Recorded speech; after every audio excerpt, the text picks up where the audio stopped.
Impeachment pa rin po tayo at nasa linya po natin first time nating makakausap sa Bantay Balita sa Kongreso ang isa po sa mga miyembro ng binuong 11 House Prosecution Team o 11-member House Prosecution Team. Wala pong iba kundi si Representative Lawrence Defensor. Magandang umaga po, Congressman, and welcome po sa Super Radio DZBB. Magandang umaga, Isa and Nympha at sa lahat ng tagapakinig ng DZBB. Good morning po. Kanina po, Congressman Defensor, kausap namin si Senate President Chis Escudero, and he said hindi espesyal si Vice President Sara Duterte para madaliin ito pong proseso ng impeachment. Your thoughts po about it? Ang isang impeachment complaint laban sa isang nakakataas na opisyal ng ating bansa involves national interest, Isa and Nympha. Kahit anong sabihin natin, nakalagay na vice-presidente ang respondent sa isang impeachment complaint na ito. At kung titignan mo, kahit hindi minamadali ang Senado, konstitusyon mismo ang nagsabi na trial shall forthwith proceed. Bakit ang konstitusyon ang nagsasabi noon?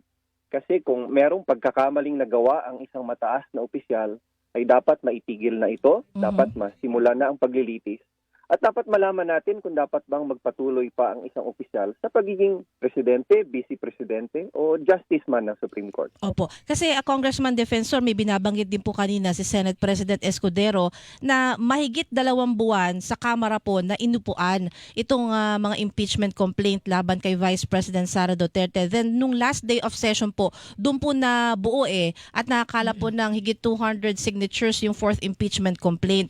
So bakit daw po tila ang nasisisi ngayon yung Senado? Ba't sila inaapura? Ba't sila inaapura? Pero kung tutuusin, Kamara raw po yung may fault. Wala kaming sinisisi, Isa and Nympha, ang impeachment complaint na i-endorso dapat ng Kongreso. Natural lang na dapat busisihin namin ito ng mabuti. Simula't simula ng first impeachment complaint na i-file, pinag-aralan na ito ng mga partido at may nagkaroon na ng konsultasyon. Nagkataon lang na itong fourth impeachment complaint ay naging matatag, naging malinaw at maganda ang ebidensya. Kaya napag-isipan ng mahigit 200 na miyembro ng Kongreso na ito ang aming i-endorse. Ang Senado naman, for their part, we will respect if and when they will convene as an impeachment court. Kaya wala kaming sinisisi, wala kaming sinasabing magsimula agad. Konstitusyon lang naman ang nagsasabi noon at walang kondisyon na nakalagay sa ating konstitusyon. Kung kailan pwede magsimula, ang nakalagay lang ay sa labing madaling panahon. So in short po, para po mas malinaw lang sa ating mga kababayan, hindi nagmamadali ang House of Representatives ngayon at ipinauba yun na ho sa desisyon ng Senado kung kailan aaksyonan itong articles of impeachment. Ipapaubaya talaga namin yan sa Senado. We respect them as a separate body. At dahil naka-file na, Isa and Nympha, ang impeachment complaint sa kanila, sa ngayon pa lang, as early as now, gusto na naming tratuhin as an independent, constitutional and impeachment court ang Senado. At kung isa kang prosecutor o abogado, you don't tell the judge na, mag-hearing na tayo ngayon. No? Aantayin at aantayin mo talaga ang desisyon ng isang husgado kung kailan niya iseset ang hearing niyo. Opo. Naninindigan kanina si Senate President Escudero din po, Congressman Defensor, na sa June talaga maa-actionan itong articles of impeachment. Pero kayo po sa House Prosecution Team, ano po yung mga ginagawa niyong preparation? Siyempre, importante rin po na talagang kapag humarap kayo sa impeachment court, talagang totally prepared kayo. Alam na alam niyo po yung inyong gagawin. Ay talagang naghahanda kami, Isa and Nympha. Masuri naming binabalikan ang ebidensya at ang aming strategy.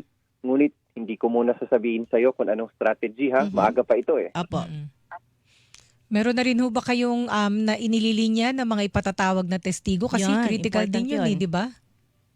Ay, Chuck, marami yan. There will be many witnesses as well as plenty of documentary evidence, including the video of the Vice President herself. Opo. Yun, speaking of sa video, kasi I assume yan po yung sa assassination threat or plot.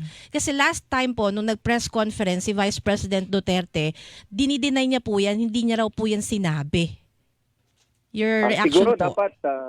Dapat balikan natin ulit yung video na yan, i-play ninyo at tignan natin kung sinong nagsasabi ng totoo. alam nyo, yung video na yan na may kinausap ka na tao na pwedeng pumatay sa presidente, it's a serious, a grave offense. Yan po ay malinaw na violasyon ng konstitusyon. It should be considered a high crime under the Constitution and betrayal of public trust. At hindi lang yan naging ground for impeachment sa ngayong panahon. Pero kahit sinong nakaupong presidente, Apo. kahit si President Rodrigo Duterte pa, kung ang kanyang vice president ay nagsabing may kinausap na ako na pwedeng pumatay sa presidente, may kondisyon man ito o wala, it's a violation of the Constitution. At kahit sinong presidenteng nakaupo, pipirma ako sa impeachment complaint na yan, kahit si Duterte, si Noynoy Aquino, si Gloria Macapagal Arroyo pa ang presidente, basta may ganyang usapan at threat sa buhay ng Commander-in-Chief of the Armed Forces and sitting president, ay talagang i-endorso naming lahat ang impeachment complaint na yan. Ang tatanong ko naman po, Congressman Defensor, dun sa mga, ito na lang siguro, tanong yung preparation, pinag-aaralan na ng husto. Dun sa mga witnesses po, may mga kinausap na kayo, may matatansya na ho ba kayo kung ilan ang ihaharap na yung testigo? Nakausap, siguradong meron na, pero kung ilan, we have to screen properly kung anong nakakarapat sa bawat aral ng trial at kung anong angkop para sa article of impeachment na yan. But for now, siguro yung detalye, we leave it at that hanggat hindi pa na-constitute ang Senado bilang isang impeachment court, ISA and NIMPA. And then sabi po ni Presidente, ito po ang situation, di ba? Hindi makapag-convene ang Senate because hindi na-refer sa plenary yung articles of Sa last day of impeachment. Kailangan kasi nasa yung Kongreso is in session. So ngayon po, ang sabi ni dating Senate President Franklin Drilon, kailangan ang remedy sa situation, although sabi ni Senate President kanina, wala namang problema, hindi kailangan ng remedy. Anyway, kailangan daw po magpatawag ang presidente ng special session. Sabi ni presidente, magpapatawag siya kung i-request siya. I-request sa kanya. Kasi sa Constitution, para Congressman, babanggitin ko lang po para sa listeners and viewers natin, sa ating saligang batas, ang presidente lang ang pwede magpatawag ng special session, sole prerogative niya. Ngayon po, Congressman Defensor, would the House of Representatives ask the President to call for a special session para po makakilos ang Senado? NIMPA, sigurado akong hindi gagawin ng presidente yon na magtawag ng special session. Bakit Hindi rin gagawin ng Kongreso na hingin para ipatawag ang isang special session. Kasi alam kong dapat hindi nakikialam ang presidente o ang executive department sa isang bagay katulad ng impeachment, lalo na sila involved din. At para malinaw lang sa ating tagapakinig, ang nag-adjourn po, bakit kami nag-break? Nag-break na ang Kongreso at Senado dahil natapos na ang aming legislative calendar. Pag sinabing legislative calendar, ito po ang panahon kung kailan namin i-exercise ang aming legislative power o ang aming poder na gumawa ng mga batas. But, ngunit, ang isang impeachment process po ay kakaibang proseso. Ang tawag ng mga abogado dyan ay sui generis, a class of its own. Yeah. It does not depend whether Congress or Senate is in session or not. Kasi nga, ang nakalagay sa ating konstitusyon, dapat trial shall forthwith proceed. Kasi kung may maling kagagawan ang isang mataas na opisyal, dapat masimulan na ang paglilitis sa kanya para matigil na ito.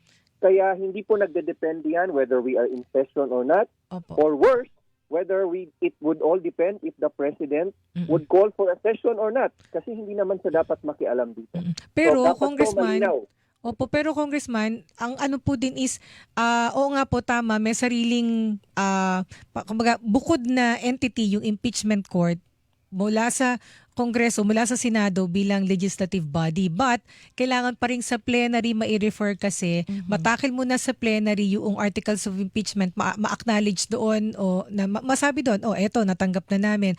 Doon din manunumpa ang mga senador bilang impeachment court judges. So, basically, kailangan pong nasa session ang Kongreso. But the situation is, naka-break nga po ang inyong session. So, ang sinasabing remedy is special session. So sir, hindi nyo i-request yun para po mapabilis? Kapag na-initiate na ang isang impeachment complaint at tatanggap na ito ng Senado, dapat hindi na sila legislative body, NIMPA. Dapat they should treat themselves already as an impeachment court, di ba? Kasi hindi na ito exercise ng legislative power to wait for a session. So sana, by themselves, they should constitute themselves as an impeachment court as soon as possible. Pero ika nga sabi natin, balikan natin,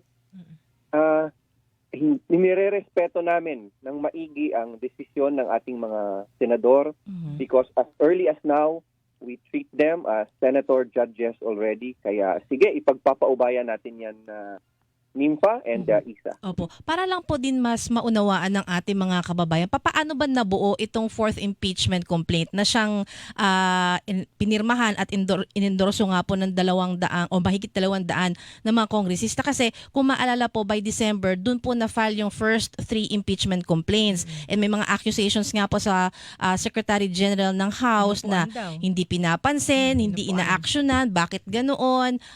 Then sa last session day ng House of Representatives, doon biglang Sumulpot nagkaroon yung pang-apat. ng fourth impeachment complaint. Kindly explain po, Congressman Defensor.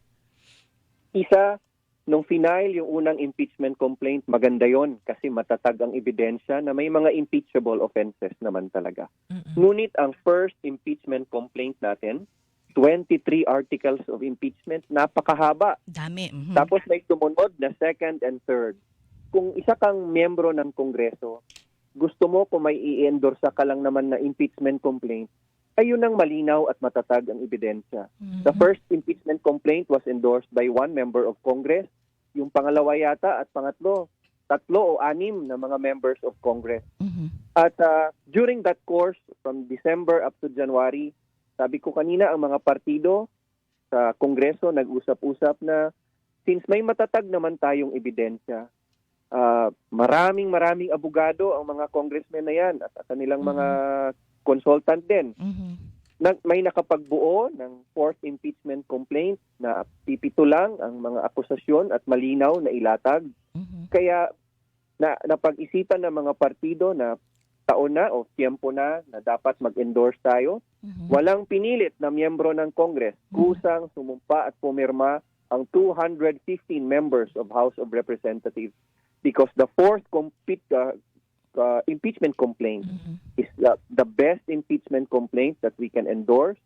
At since mahigit 1/3 ay napag-isipan ng dapat i-transmit sa ito dahil mahusay itong impeachment complaint na ito. Opo, pero ngayon din, Congressman Defensor, lalong-lalo na sa social media, ang dami mga allegations na naglulutangan, may kapalit daw po na paayuda or allocation para po sa mga congressmen na nag-sign at nag-endorse po ng fourth impeachment complaint. Kayo na po ang magtanggi nito kung ano man po kasi yung lumabas po ng kawawa mga din po kasi yung mga bali-balita. congressman Lumabas sa bali-balita kasi daw magkakabigayan ng pondo from AKAP and AIX. Hindi totoo yun, ISA and NIMPA. At kung ikaw ang congressman, kung may ganito katatag na ebidensya na nalatag sa harapan ninyo, ganito ang threat to the life of the president, talagang pipirma ka. At hindi totoo yun na may kapalit ito na kahit anong pondo. Opo. And meron pang isang binabanggit pala si Vice President Sara Duterte. Mukhang di siya attend kung sakasakaling mag-start, di ba, yung impeachment trial sa Senado. Pero kung kayo po tatanungin, bilang kayo po yung member ng House Prosecution Team, mas mainam ho ba na talagang makaharap nyo rin po si Vice President Duterte? Mas makakabuti po sa kanya na umattend po ang Vice President sa impeachment trial. Pagkakataon po itong mabigyan siya ng due process. Pagkakataon po itong clearly at clear and transparent ang paglatag ng ebidensya. And she could personally see to it that she can deny the allegations against her at maglatag din ng ebidensya niya na para mapatunayan kung dapat bang magpatuloy siya bilang vice presidente ng ating bansa at wag ma-disqualify from public office kung totoo naman pala ang ebidensya pabor sa kanya. Ito kabisado ni attorney ni Congressman Defensor kasi lawyer siya. Sir, sa ganitong trial, merong kayong nakikitang point na gugustuhin yung obligahin ng Vice President na umattend. Kasi kanina sabi ni Senate President Cheese, 'di ba? prerogative niyang umattend Or at hindi. hindi, Mm. oo. Pero meron nga instances na ano siya, obligadong umattend, like pagka i-identify siya ng isang testigo, kailangan siyang humarap sa korte. At this point po, Congressman Defensor, meron na kayo nakikitang pagkakataon or dun sa takbo ng paglilitis na, Na dapat, kakailanganin na na dapat humarap siyang po ang humarap. Vice President? NIMFA, sa unang article of impeachment pa lang, ipalabas na dapat yung video na nananakot sa buhay ng Presidente, First Lady, House Speaker. Dapat umattend ang Vice President para sa harap-harapang masabi niya sa live on TV in front of the impeachment court and in front of all the Filipino people kung talaga bang ang sinabi niyang pagbanta ay totoo o hindi para magkaliwanagan tayong lahat. Although tama ho Congressman Defensor, na prerogative pa rin ng Vice President to Yes, attend and we and will to give her attend. that prerogative kung gusto niya o ayaw. Walang problema yon, Nipa. Aha. And then ito natanong din ho namin kay Senate President yung ito hypothetical. Sabi ho ng Vice President hindi siya magre-resign. Yan. Pero in case na mag-resign, sa inyo hong palagay dapat ituloy pa rin yung impeachment trial? Kung magre-resign siya sa mga base sa mga nakaraan nating impeachment trial ay hindi nagpapatuloy dahil ang isang impeachment trial, sang-ayon man sa mga dati nating experience, ay paglilitis sa isang nakaupong mataas na opisyal sa gobyerno. At tignan po natin kung anong epekto ng resignation under the updated rules on impeachment na gagawin ng Senado. Ika nga sabi ni Senator Chis Escudero, pag nag-update sila ng kanilang rules of impeachment, tignan natin kung anong magiging epekto ng resignation under their rules pagdating sa impeachment trial. Pero sir, 'di ba, ang ang parusa pag na-convict ng impeachment court kasi ay tanggal sa Perpetual pwesto at disqualification din. absolute perpetual Yun. disqualification from office. Kaya ho na itatanong po namin, Congressman, kung halimbawa ay mag-resign, ipapatuloy niyo ho ba yung impeachment trial para makarating doon sa punto na perpetually hindi na po siya makakakandidato? Sana payagan ng impeachment court na magtuloy kasi kung morally, mentally, or psychologically unfit ang isang mataas na opisyal sa gobyerno, ay dapat matuloy, maprohebahan yon at makonvict siya ng perpetual disqualification from holding public office. And again, i-point out natin Oo na sabi ng Vice President, wala siya sa punto na yun, hindi siya magre-resign. Kahit na siya, in-impeach na siya ng Kamara. Ayan, isa. Sige, abangan natin yan, Nimpa. Abangan natin. Ako isang question na lang po. Kasi nabanggit po ninyo sa isang press conference last week, magkakaroon kayo ng information campaign. Kaya lang may mga nabasa kasi ako sa social media na, bakit pagsasagawa pa ng information campaign ng House Prosecution Team? Ano ito? Para siraan daw ba ang Vice President? Pakilinaw na lang po, Congressman Defensor. Hindi naman information campaign, pero pag sinabi nating dapat maintindihan ng ating mga kababayan ang prosesong ito, ay obligasyon namin yon na maintindihan nila ang ebidensya sa simpleng pamamaraan dahil hindi naman lahat ng Pilipino abogado. May karapatan ang bawat Pilipinong boboto na maintindihan kung ano ang nangyayari. What is an impeachment process? What is the evidence involving this high public official? So magandang isama na namin iyon, not a formal campaign, pero habang nag-iikot kami dahil eleksyon na, pagkakataon yun, may paliwanag namin sa aming botante bakit may ganito tayong prosesong inihain ngayon sa Senado. Opo. And last question na lang po, kasi na-interview po si Congresswoman Jervil Luistro, and parang binanggit niya na kapag po sakasakali na hindi manalo yung ilan po sa mga members ng prosecution team, papalitan po, tama po ba? Ano po ba yung plano dito ng House? Siyempre, ayaw naman po natin ding matalo, no? Pero may mga parang, kumbaga, plano na po ahead kung sakasakali po. Walang problema, hindi natin ninanais. Ngunit kung hindi pala rin ang ibang miyembro ng prosecution team na congressman at hindi sila manalo ngayong eleksyon, kung gusto pa rin silang magpatuloy bilang part ng prosecution team, baka pwede naman silang ma-engage bilang private prosecutor ng prosecution team. Walang problema yon, Nimfa and Isa. May nagbo-volunteer na ho ba sa inyo Na para private lawyers? As private prosecutor, Opo, maraming nagpaparamdam, hindi naman nag-volunteer sa akin, pero nagpaparamdam And we leave it to the lead prosecutor, kung sino man ang ilalagay ng prosecution team, kung anong magandang desisyon pagdating dyan.